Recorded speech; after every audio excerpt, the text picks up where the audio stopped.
C'est la chanson la plus écoutée en France ce week-end, Les Corons de Pierre Bachelet. Merci à nos amis lensois pour ces belles images de la victoire en Coupe de France. Merci d'avoir montré que l'on pouvait encore faire la fête, sans violence, sans pillage, un public fier de ses racines. Et je ne sais pas qui a eu l'idée de faire interpréter Les Corons par la garde républicaine, mais c'est sublime. C'est sublime. Franchement, écoutez.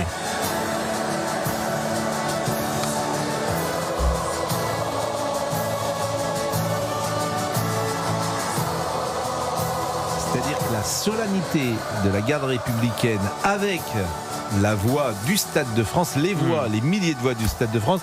Gérard, vous avez regardé ça Oui, je vais vous dire, j'ai été ému comme...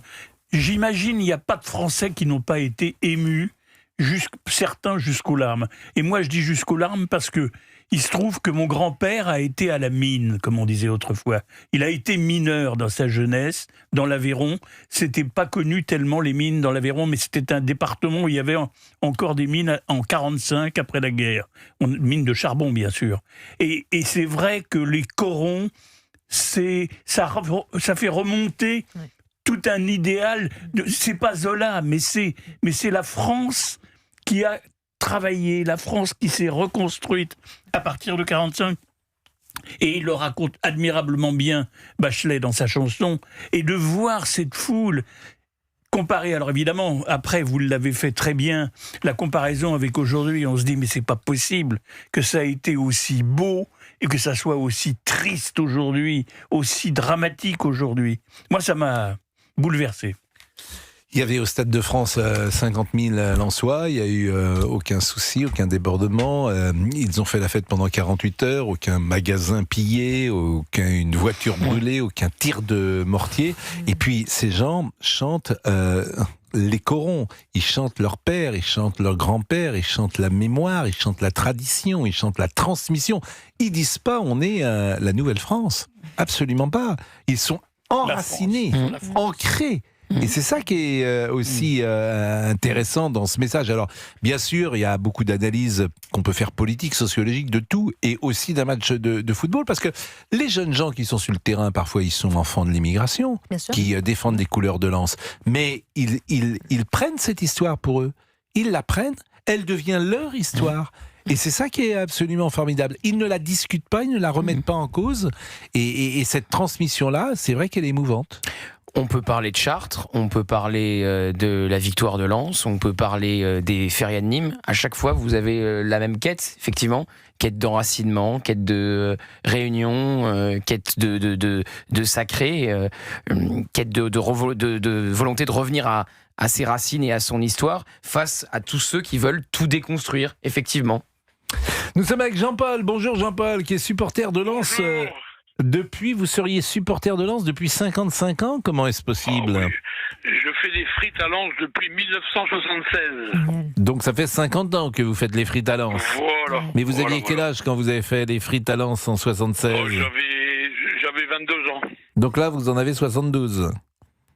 Non. 50 et 22 non, j'ai 78 ans.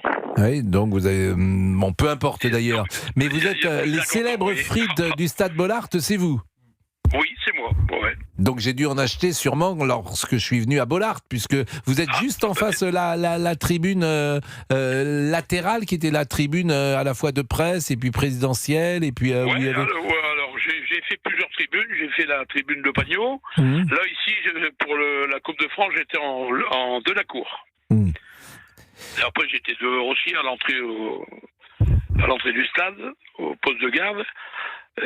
Voilà. Il n'y a qu'une seule friterie autour du stade ? Il y a une friterie très célèbre. Non, j'en ai deux, moi. J'ai deux friteries à l'extérieur et j'en ai 17 à l'intérieur.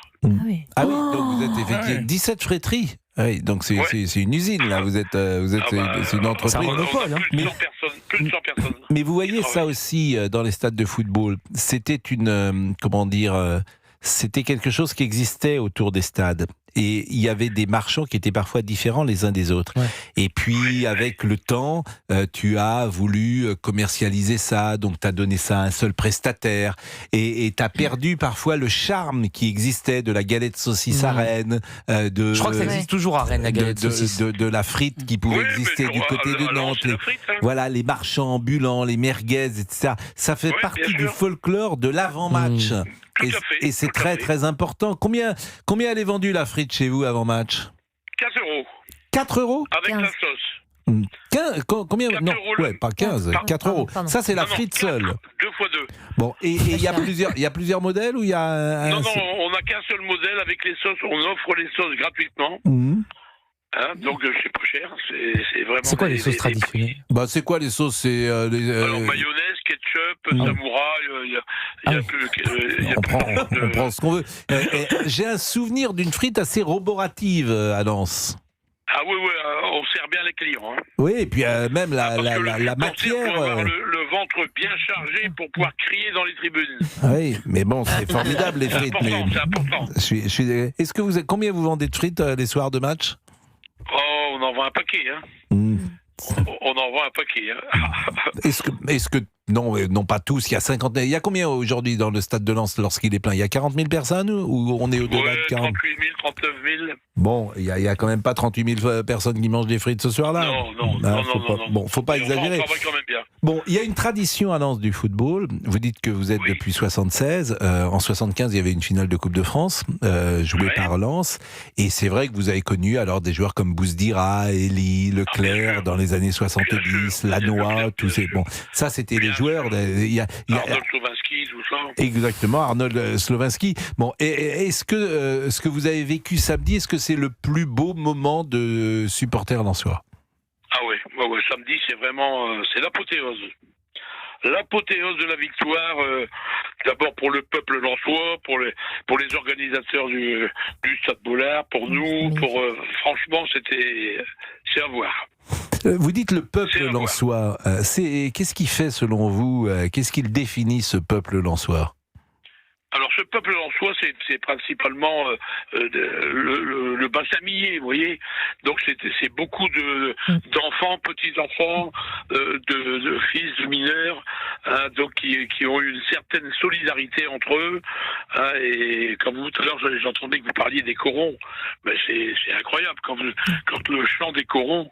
S'il y a 38 000 personnes, il y a 38 000 personnes qui chantent.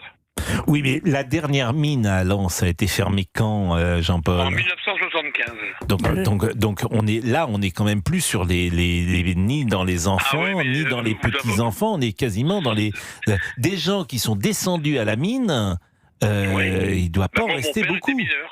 Oui, Mon mais, père était mineur. oui, mais il est Mon beau-père décédé. était mineur. Il est décédé sans doute, votre père Ah, peut-être? bien sûr, ils sont décédés, mais Oui. avec la silicose, du charbon, Ouais. ils sont décédés assez jeunes. Bon, restez avec nous parce que cette histoire nous passionne. Il est 17h27 et on va écouter, comme on écoute toujours une chanson, aujourd'hui ce sera évident, ce sera Les Corons. Et cette histoire de la mine nous intéresse. À tout de suite. Merci d'être à l'écoute de Pascal Pro et vous, votre